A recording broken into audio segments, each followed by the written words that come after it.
गुरुभ्यः सद्गुरुभ्यो नमो नमः।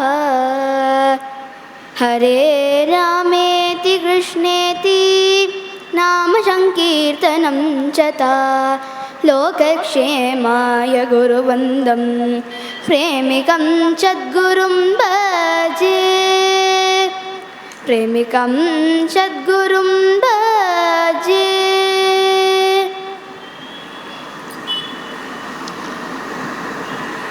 அன்னவயல் புதுவையாண்டால் அரங்கருக்கு பண்ணு திருப்பாவை பல்பதியம் இன்னிசையால் பாடி கொடுத்தாலே நற்பாமாலை பூமாலை சூடி கொடுத்தாலே சொல்லு சூடி கொடுத்த சுடற்கொடியே தொல்பாவை பாடி அருளவல்ல பல்வலையார் நாடி நீ வேங்கடவர்க்கென்னை விதி என்ற இம்மாற்றம் நாங்கடவா வண்ணமே நல்கு ஓங்கி உலகளந்த உத்தமன் பேர் பாடி நாங்கள் நம் பாவைக்கு சாற்றி நீராடினாள் திங்கென்றி நாடெல்லாம் திங்கள் மும்மாறி பெய்து ஓங்கு பெரும் சனலுடுகைய லூக்கல போங்கு வளை போது பொறிவண்டு கண்பாதுப்பா தேங்காதே போக்கிருந்து சீர்த்த மொழி பற்றி வாங்க கூடம் நிறைக்கும் வள்ளல் பெரும் பசுக்கள் நீங்காதே செல்வம் நிறைந்தேலோர் எம்பாவாய் நிறைந்தேலோர் எம்பாவாய் केशवनाम कीर्तनमेव कलिकल्मषहरं शुभदमिहैव केशवनाम कीर्तनमेव कलिकल्मषहरं शुभदमिहैव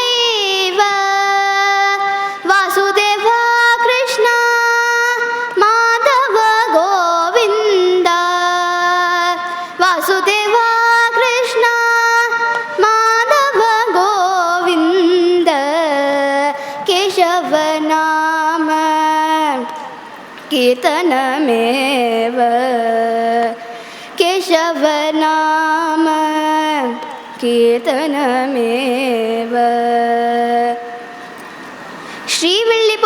ஸ்ரீவில்லிபுத்தூர் என்ற திவ்ய தேசம். இதை தன்விபுரம் என்று சொல்வா சமஸ்கிருதத்தில். இங்குதான் விஷ்ணு சித்தர் என்ற பெரியாழ்வார் வாழ்ந்து கொண்டிருக்கார். விஷ்ணுவின் மனசுல எப்பையும் இவர் இருப்பாராம். இவர் மனசுலையும் எப்பையும் விஷ்ணுவின் ஞாபகம் தானாம். அதனால்தான் இவருக்கு விஷ்ணு சித்தர் அப்படின்னு பேராம். பெரியாழ்வார்னாலே நம்ம எல்லாருக்கும் தெரியும். ஏன்னா நம்ம எல்லாம் கோயிலுக்கு போகும்போது பெரிய லிஸ்டே எடுத்துட்டு போவோம் இல்லையா? ஆனால் பெரியாழ்வார் அப்படி இல்லை. பகவான் திருவடியை பார்க்குறாலாம், அவ்வளவு அழகா இருக்குதாம். திருவடியோடு சேர்த்து அப்படியே அக்ஷா திருமேனியையும் பார்க்குறார். அப்படியே பெருமாள் நேரில் வந்த மாதிரி இருக்குதாம். அவ்வளவு அழகா இருக்குதாம்.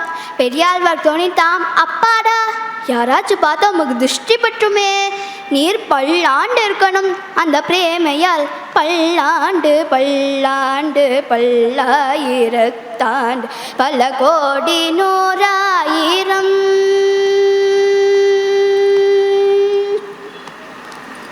மல்லாண்ட திந்தோல் மணிவண்ணாவும் செவ்வடி செவ்வி திருக்காப்பு.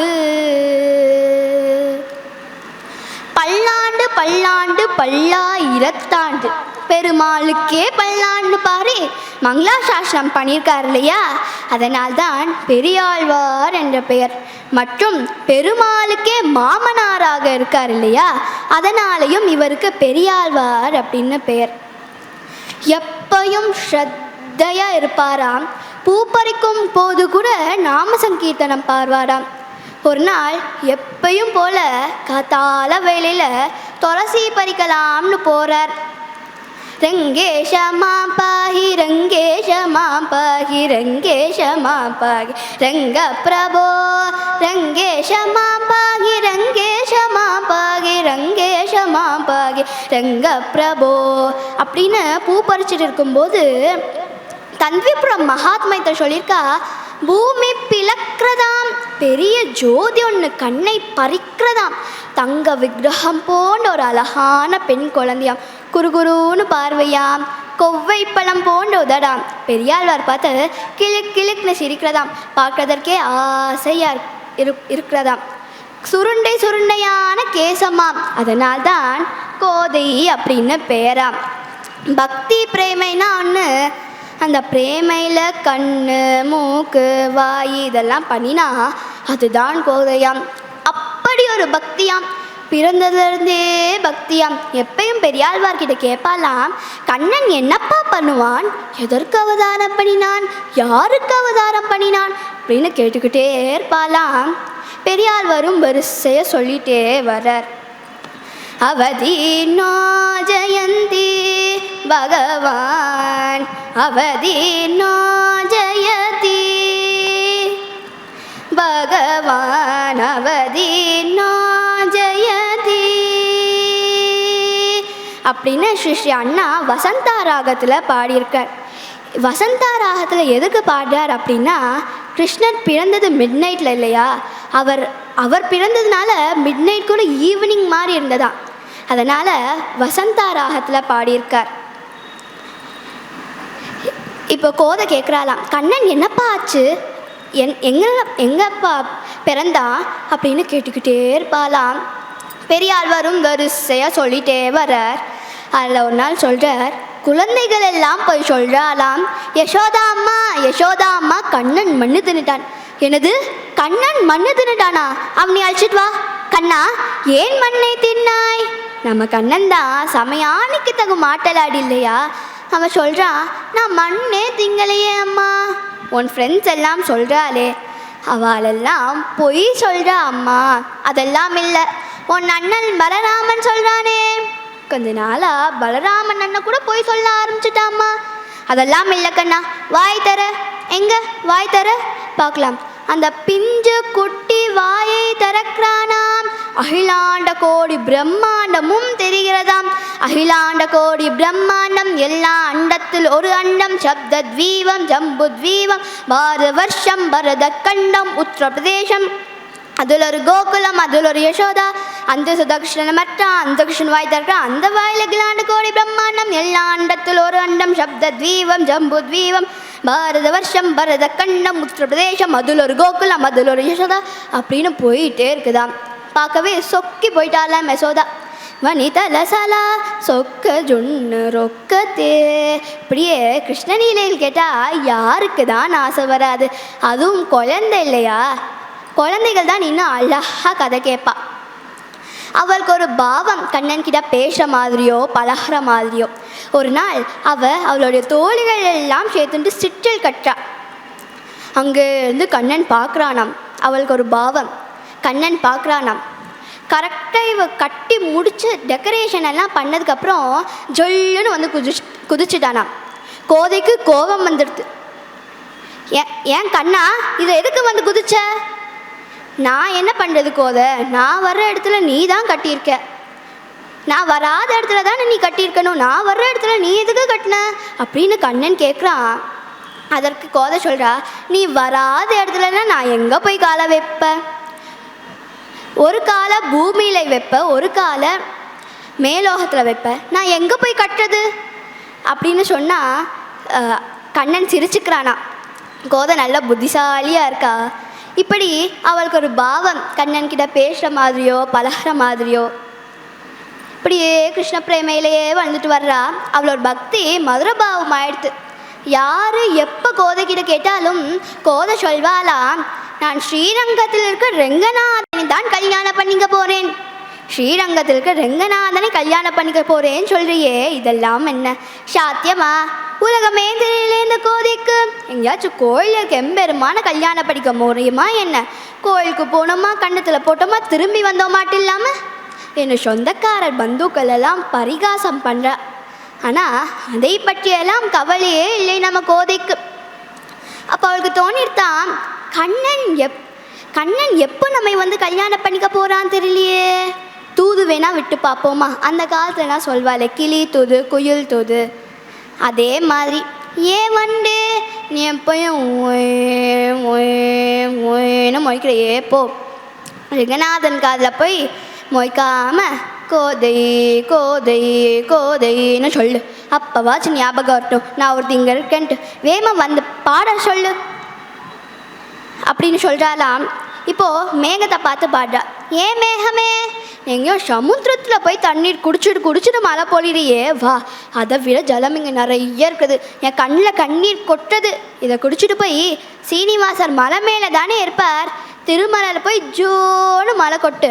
அப்போ சீனிவாசர் கேட்பார், என்ன மழை தண்ணீர் குளிர்ச்சியால் நம்ம சுட்டு பொசுக்கிறது அப்படின்னு கேட்பார். அப்போ சொல்லு, ஸ்ரீனிவாசா இது மழை தண்ணீர் அல்ல, கோதை உமக்காக விட்ட கண்ணீர், அதுதான் இப்படி சுடுறது அப்படின்னு போய் சொல்லு. ஏ குயிலே ரெங்கராஜன் அழிச்சிட்டு வா, நாராயணன் அழிச்சிட்டு வா, இந்த லோக க்ஷேமத்தையே போய் அழிச்சிட்டு வா. எல்லாரும் பரிகாசம் பண்ணுறாலாம், இவளுக்கு ஏதோ கிரகம்பூதம் தான் பிடித்து விட்டது. இப்போல்லாம் மனுஷாலே ஒருத்தருக்கு பார்த்து பேசுவதில்லை, யாராச்சும் கிளி கூட குயில் கூட பேசுவாளா என்ன? எல்லாரும் பரிகாசம் பண்ணுறா, ஆனால் பெரியாழ்வார் மட்டும் பண்ணலை. கோதா மேலும் மேலும் பக்தி பண்ணுமா, கோயிலருக்கு எம்பெருமான் நினைக்காத, அவர் வருவார். எப்படி ருக்மணிக்கு கிருஷ்ணன் கிடைச்சாரோ, சீதைக்கு ராமர் கிடைச்சாரோ, அதே மாதிரி உனக்கும் ரங்கநாதன் கிடைப்பார்மா. ஆனால் ஸ்ரீமத் பாகவதத்தில் கோபியர்கள் எல்லாம் எப்படி நோம்பு இருந்தார்களோ அதே மாதிரி நீ செய்தையானால் கண்ணன் வருவான் அப்படி சொன்னதும் அவங்க அப்பா தானே அவளுக்கு குரு, அதனால் தானே பட்டர்பிரான் கோதை சொன்ன சேர்த்து சொல்கிறா. அப்பா சொல்லிட்டார், நாம் செய்யணும்ன்ற தோணிட்டு அந்த ஸ்ரீவில்லிபுத்தூரையே பிருந்தாவனம் நினச்சுட்டா. அங்கே இருக்கிற திருமூக்குளத்தையே யமுனையா பாவித்து கொண்டாள். அவளோட தோழிகள் எல்லாம் கோபியர்கள் 1000 சிறுமிகளாக நினச்சிட்டு அங்கே இருக்கிற வடபத்திரசாயி எம்பெருமானியே கண்ணனா பாவித்து கொண்டாள். மார்கழி மாதம் முதல் நாள் நோன்பை ஆரம்பித்து பாடுறா. மார்கழி திங்கள் மதி நிறைந்த நன்னாளால், மார்கழி திங்கள் மதி நிறைந்த நன்னாளால், நீராட போதுவினோ நேரிலையீர், போதுவினோ நேரிலையீர், சீர்மல் குமாய் பாடி செல்வ சிறுமீர்காள், சீர்மல் குமாய் பாடி செல்வ சிறுமீர்காள், கூர்வில் கொடும் தொழிலன் நந்த கோபன் குமரன், ஏராந்த கண்ணீர் யசோத இளம் சிங்கம், கார்மேனி செங்கன் கதிர்மதியம் தோல் முகத்தான், நாராயணனே நாராயணனே நாராயணனே நாராயணனே, நமக்கே பறை தருவான், நாராயணனே நமக்கே பறை தருவான், பாரோர் புகழ படிந்தேலோர் எம்பாவாய்,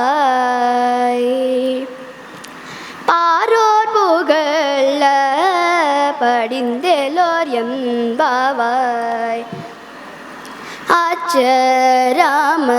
ஆச்சராமவயம் ஹரிபஜனம் आचरामवयं हरिभजनं हिमपरिपूर्ण हेमन्तकाले हिमपरिपूर्ण हेमन्तकाले हरिस्मरणं कृत्वा स्नात्वा सलिले हरिस्मरणं कृत्वा स्नात्वा सलिले आचरामवयं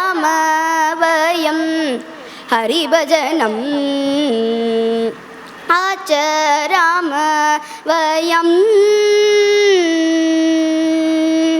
करिष्यति नन्द नन्दनो बहुमानं करिष्यति नन्द नन्दनो बहुमानं स्मरिष्यामो वयं प्रेमिकस्वामिनं करिष्यामो वयं प्रेमिकस्वामिनम् आचरामवयं हरिभजनम् आचरामवयं हरिभजनम् மார்கழி மாதம்னாலே தனிச்சிறப்பு. பகவான் பகவத்கீதையில் சொல்கிற விபூதி யோகத்தில் 10வது அத்தியாயத்தில் சொல்கிற மாசானா மார்க சீசோம் அப்படிங்கிற மாதத்தில் நான் மார்கழியாக இருப்பேன். மார்கழி மாதம் பக்தி பண்ணால் அது சட்டென்று பலிக்குமாம். ஏன்னா அதுதான் தேவர்களுக்கு விடியற் காலையாம். ஆண்டாள் அவர்களுடைய தோழிகள் எல்லாம் சேர்ந்துட்டு நாராயண கீர்த்தனை பண்ண போகிறோம், நீராட போகிறோம், அந்த பகவான் எம்பெருமான பாட போகிறோம் அப்படின்னு முதல் பாசத்தில் சொல்கிறா நாராயணனே நமக்கே பறை தருவான். 2வது பாசுரத்தில் நோம்போட விதிகளை, அதாவது ரூல்ஸ் அண்ட் ரெகுலேஷனை சொல்கிறா. நெய்யுன்னோ பாலுன்னோ, நெய்யும் பாலும் சாப்பிட போகிறதில்ல, நாற்காலே நீராடி விரதம் இருக்க போகிறோம். முதல் பாசுரத்தில் சொல்கிறார் நாராயணனே நமக்கே பறை தருவான், நாராயணன் நமக்கு கிஃப்ட் தருவான். பறைனா நினச்சா நீ வாசிக்கிற வாத்தியத்தை கொடுத்துருக்கியே, இதையா நான் உன்கிட்ட கேட்டேன், இது எனக்கு வேண்டாம்.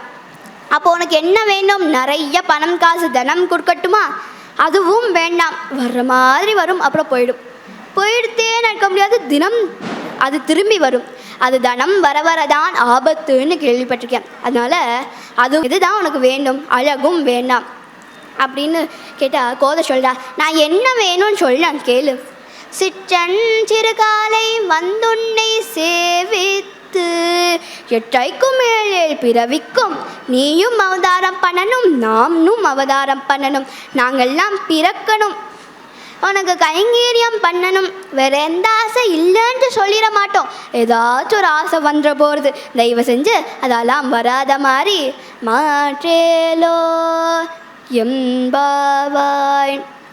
கண்ணன் வருவான், ரெங்கநாதன் வருவான் காத்திருக்கிறோம், எப்போ வருவான் தெரியலையே. ஒன்று பண்ணலாம், நாமே மாலை தொடுத்து நம் கழுத்தில் சூடி கலந்த மாலையை அவர் கழுத்தில் போட சொல்வோம். முக்கியமாக கல்யாணத்துக்கு மாலை மாட்டுவது தானே. என் மாலையை பெருமாள் போட்டுவிட்டால் கல்யாணம் ஆகிவிட்டதா ஆயிடும், அப்போ தீர்மானமும் ஆகும். இன்றைய தினம் நான் இப்படி தான் செய்ய போகிறேன். கோதில் அதிகாலையில் எழுந்திருத்ததும் இந்த தீர்மானத்துடன் எழுந்திருக்கிறா. அழகா தன்னை கல்யாண பெண்ணாக அலங்காரம் பண்ணிட்டு தன்னுடைய கையாலேயே புஷ்பங்களை வச்சு மாலை கட்டி தன் கழுத்தில் போட்டு இப்படி பார்க்குறாராம். நாம் அழகாக இருக்கிறோமா, இன்று நம் கல்யாண தினம் அப்படின்னு ஏத்துக்கணும். எம்பெருமானே நான் உன்னை தான் நம்பியிருக்கேன், கோவிந்தா என் சங்கடத்தை நீதான் போக்கணும். சங்கடகரண கோவிந்த வெங்கடரமண முகுந்த, சங்கடகரண கோவிந்த வெங்கடரமண முகுந்த, சங்கர்ஷண மூலகிருந்த சங்கர குரு குஹானந்த ஸ்ரீரங்க பூரவிஹாரா. இப்படியே தன்னுடைய மனசில் இருக்க மனோபாவத்தை எல்லாம் சொல்லிட்டு இருக்கும்போது பெரியாழ்வார் வரார். பெரியாழ்வார் வந்து பார்க்குறார். சட்டு என்று மாலை கட்டிட்டா கோதை. அப்பா, பெருமாளுக்கு மாலை கட்டின்றேன், போய் சமர்ப்பிங்களேன். வழக்கம் போல பெரியாழ்வாரும் அந்த மாலை எடுத்து போகிறார். வடபத்திரசாயி கோயில் பக்கத்துலேயே இருக்கு. மாலை போடுவதற்காக அர்ச்சகர் கையில் கொடுத்தார். பெருமாள் கழுத்தில் மாலை போடலாம் பார்க்கிறார். பார்த்தா அதில் கேசம் சிக்கியிருக்கிறது. கோதையுடைய கூந்தல் மனம் வீசுறது. யாரோ கூந்தல் மனம் வீசுறதே, யாரோ சூடி கலைஞ்ச மாலை போல் இருக்கிறதே அப்படின்னு அர்ச்சகர் பெரியாழ்வார் பார்த்து திட்டார். அபச்சாரம், எடுத்துட்டு போங்க போங்க மாலை அப்படி சொன்னதும் பெரியாழ்வாருக்கு போலன்னு கண்ணீர் வந்து விட்டது. இவ்வளவு நாளாய் சமர்ப்பித்திருந்தனே, இப்படி நேர்ந்ததில்லையே. இப்படி பகவத் விஷயத்தில் அபச்சாரம் வந்து விட்டதே. ஓட்டம் முன்னாடியாக போகிறார். அங்கேயோ கோதை பெருமாள் மாலையை போட்டிருப்பார் நினச்சிட்டு இருக்கும்போது வர்றார் பெரியாழ்வார். கோதா, விளையாடிட்டே, குழந்தைத்தனமாக விளையாட்டை, எப்படி உன் மாலை விளையாட்டை யாரிடம் வச்சுக்கிறது தெரியாதவனுக்கு கழுத்தில் போட்டாயா மாலை அப்படின்னு திட்டார். திரும்பி அவசரமாக மாலை கட்டி அதை எடுத்துட்டு அதே கோயிலுக்கு போகிறார். அதே கோயிலுக்கு போய் பெருமாள் கழுத்தில் போடலாம்னு அர்ச்சகர் கையில் கொடுத்தார். பெருமாள் பேசுறார். எனக்கும் கோதைக்கும் உள்ள ஹிருதயபாவம் தெரியாதோ? உமக்கு தெரியாதா? பெரியாழ்வாரே, எனக்காக கண்ணீர் விட உன் கோதையுடைய மாலையை கொடு. கோதா குந்தல சௌகன்ய சம்யுக்த மயமாகர. எப்படி இருந்திருக்கும் கோதைக்கு, பெரியாழ்வாருக்கு மேனே சிலுத்ததாம். பாக்கிய பக்தி பொய் கிடையாது, அப்போ ராம பக்தி எந்தோ அப்படின்னு சொல்கிறார் தியாகராஜர். அப்படி அவர் திரும்பி வர்றார். கோதை அழுதுன்னு இருக்கா. அவளுக்கு தெரியாது இந்த விஷயமே. என் பூமாலைக்குள்ள என்னால் ஸ்வீகரிக்க முடியல, என்ன எங்கே ஸ்வீகரிக்க போகிற? நான் உன்னை கண்டு ஆசைப்படுறதெல்லாம் பொய்யா, எனக்கு கிடைக்க மாட்டாயா அப்படின்னு அழுதுன்னு இருக்கா. அப்படியே தலையை தூக்கி பார்த்தா பெரியாழ்வார் உள்ளே வரார். கோதா, பாக்கியவதி மாணி, எப்பேற்பட்ட பாக்கியவதி, பெருமாள் உன்னுடைய மாலை கேட்குறார், சீக்கிரம் குடுமா சாத்தணும் அப்படின்னு கோதை கிட்ட சொல்கிறார். கோதை, என்னப்பா ஆச்சு? அதெல்லாம் வந்து சொல்கிறேன்மா, குடு மாலையை சாத்தணும் அப்படின்னு பட்டுன்னு மாலையை வாங்கிட்டு ஓட்டம் முன்னாடியாக அதே கோயிலுக்கு போய் பெருமாள் கழுத்தில் மாலையை போட்டு ஆனந்த கண்ணீர் விட்டு பார்க்குறார். என் பெண்ணை ஏத்துண்ட போல் இருக்கே, அவளுடைய பூமாலையும் ஏத்துண்ட, பாமாலையும் ஏத்துண்ட, இனி என் பெண்ணையும் நீ தான்ப்பா ஏற்றுக்கணும், அவள் உன்னை கண்டு ஆசைப்படுறாளே அப்படின்னு சொல்லி இப்போ தான் வீட்டுக்கு திரும்பும்போது முதல்ல கூப்பிட்றார் ஆண்டாள் அப்படின்னு. கோதை இப்படி திரும்பி பார்க்குறா. யாரப்பா கூப்பிடுற?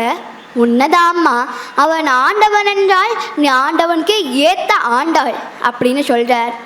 ஏற்கனவே ஒரு ஆச்சரியத்தை பார்த்தாச்சு இல்லையா, மறுபடியும் என்ன ஆச்சரியம் நடக்கும் அப்படின்னு எல்லாரும் எதிர்பார்த்துட்டு இருக்கும்போது கோதையோடைய தோழிகள் எல்லாம் சந்தோஷமாக பரிகாசம் பண்ணுறாளாம். இங்கே பாரடி, கோதைக்கு வரன் பார்த்துருக்காராம்.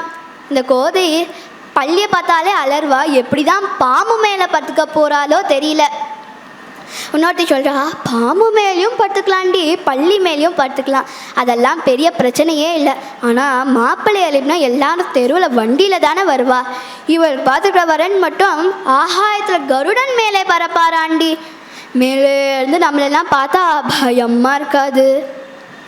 இன்னொருத்தி சொல்கிறா, எல்லாத்துக்கும் மேலே தூக்கி அடிச்சு விட்டா, பாம்பு மேலேயும் படுத்துக்கலாம், பள்ளி மேலேயும் படுத்துக்கலாம், ஆனால் இவள் பார்த்துக்கிறவரன் படுக்கையா இருப்பாராண்டி, பள்ளி கொண்டது பெருமாள் தானே, அதை சொல்கிறா, படுக்கையா இருப்பாராண்டி.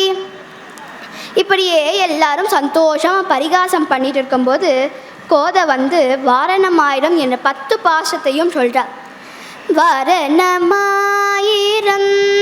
சூழவலம் செய்து நாரணன் நம்பி நடக்கின்றான் என்றது புரண போர்க்கோணம் வைத்து புறம் எங்கும் தோரணம் நாடகனா கண்டேன் தோழினா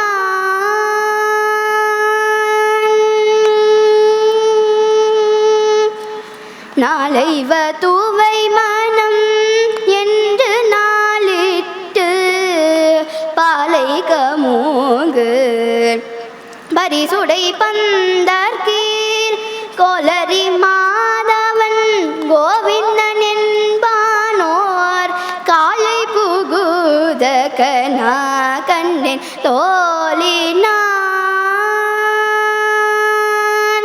இந்திரனுள்ளிட்ட தேவர் குலாமெல்லாம் வந்திருந்து என்னை மகப்பேசி மந்திரித்து மந்திர கொடியுடுத்தி மணமாலை அந்தரி பூச்சுடகனா கண்டேன் தோழினான்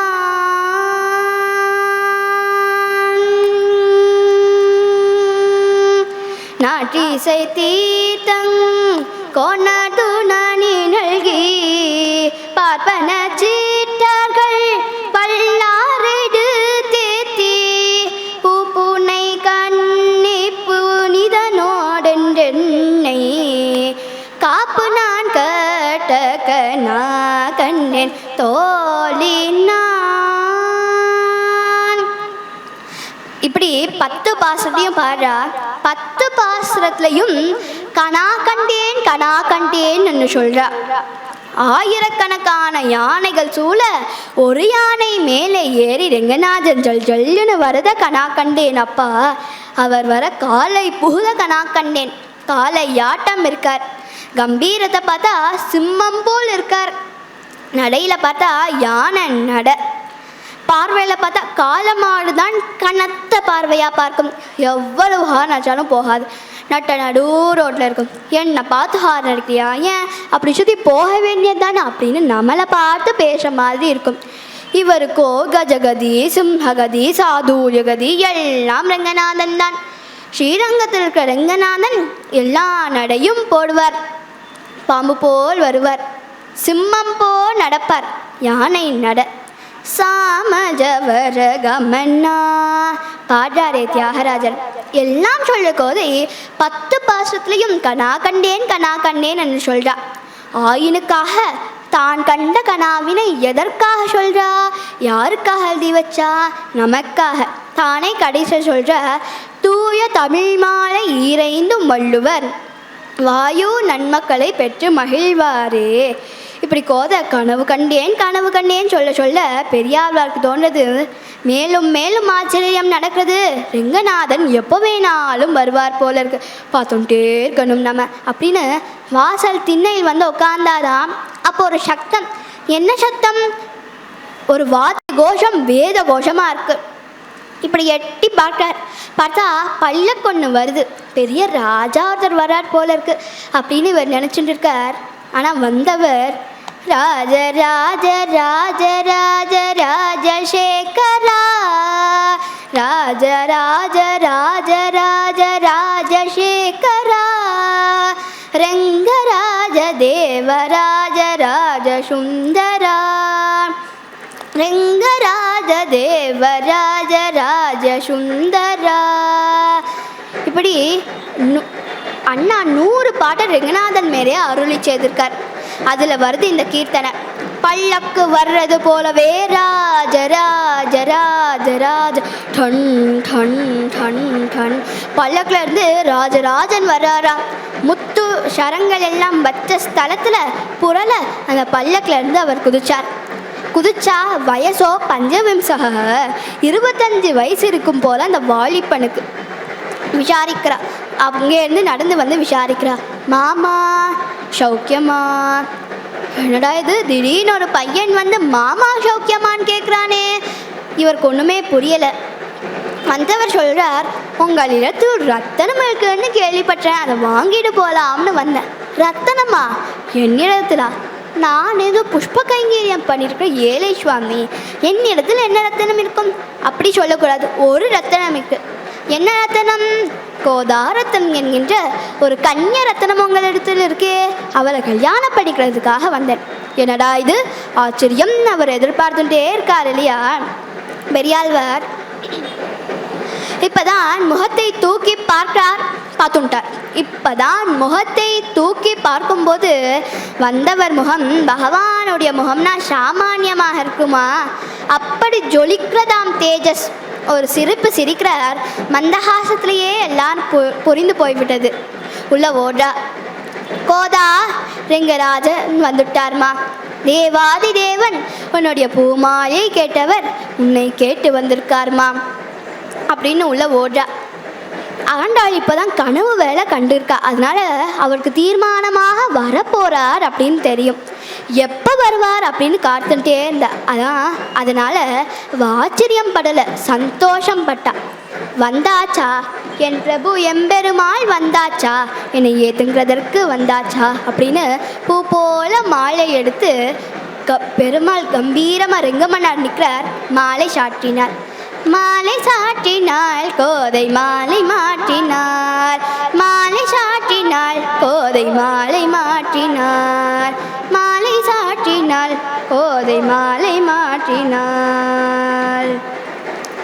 திருவாடி பூரத்தில் ஜகத்துடித்தாள் வாலியே, திருப்பாவை 30 செப்பினாள் வாலியே, பெரியாழ்வார் பெற்றெடுத்த பெண் பிள்ளை வாலியே, பெருமூது மாமுனைக்கு பின்னானாள் வாலியே, ஒரு 143 உடைத்தாள் வாலியே, உயரங்கற்கே கண்ணியம் வந்தளித்தாள் வாலியே, மறுவாதும் திருமல்லி வளநாடி வாலியே, வன்புதுவை நகர்கோதை மலர்பதங்கள் வாலியே, வன்புதுவை நகர்கோதை மலர்பதங்கள் வாலியே. ஆண்டாள் திருவடிகளே சரணம்.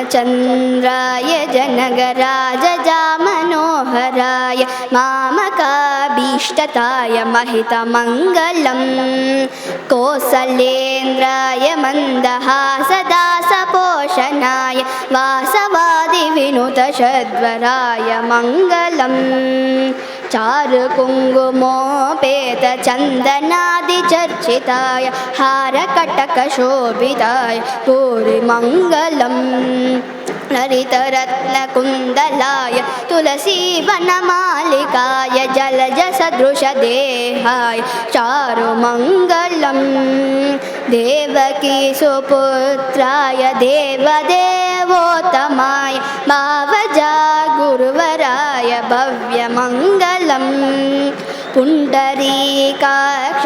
पूर्णचन्द्रवदनाय अण्डजावाहनाय अतुल्यमङ्गलं रामदासाय मृदुलहृदय कमलवासाय स्वामी भक्तगिरिवराय सर्वमङ्गलं स्वामी भक्तगिरिवराय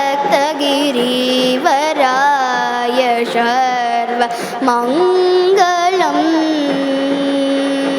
स्वामी भक्तगिरिवराय सर्वमङ्गलं स्वामी भक्तगिरिवराय सर्वमङ्गलम्.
கோதை ரெங்கமன்னாருடன் வர்றார்.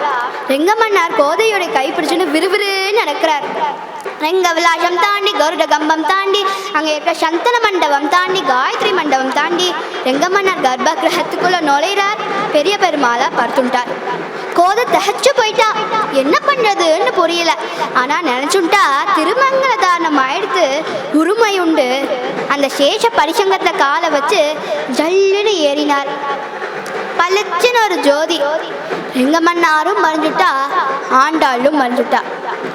பெரிய பெருமாள் மட்டும் படுத்துட்டு இருக்கார். இப்பதான் வர்றார் பெரியாழ்வார். பார்த்ததும் காணும், ரெங்கமன்னாரையும் காணும், ஆண்டாளையும் காணும். அழுக வந்துட்டான்.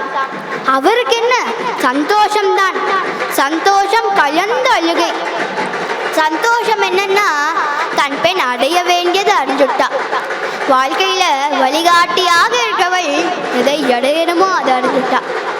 ஆனா என்னையும் ஒரு க்ஷணத்துல ஏத்துக்க கூடாதா?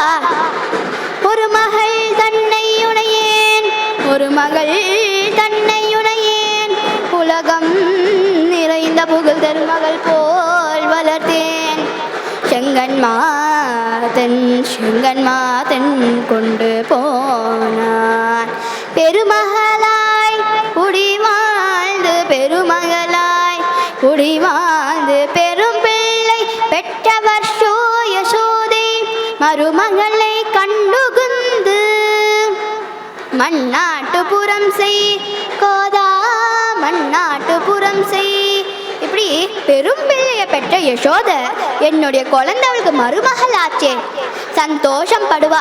ஆனா என்னையும் ஒரு சன்னத்துக்கு ஏந்துக்க கூடாதா? உடனே ஒரு அசரிக்கு வாட்டு கேட்கிறதாம்.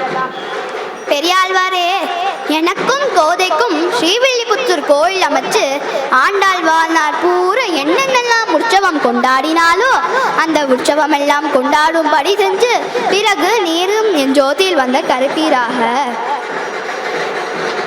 அப்படின்னு பாடுறார். அன்று உலகம் நலந்தாயடி போற்றி அப்படின்னு திருப்பாவையில பாடுறார்.